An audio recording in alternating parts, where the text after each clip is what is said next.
Welcome!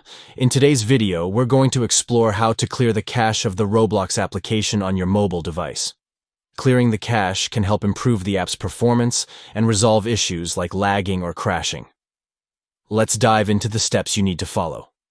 First, open your phone's settings. This is typically represented by a gear icon and can usually be found on your home screen or in the app drawer. Once you're in the settings menu, look for the option labeled Apps or Applications. The name might vary depending on your device, but it's usually easy to spot. Tap on that option to see a list of all the applications installed on your phone. Next, scroll through the list until you find Roblox. Once you locate it, tap on the Roblox app to access its settings. Now, you'll want to tap on Storage. This section provides information about how much space the app is using and allows you to manage its data.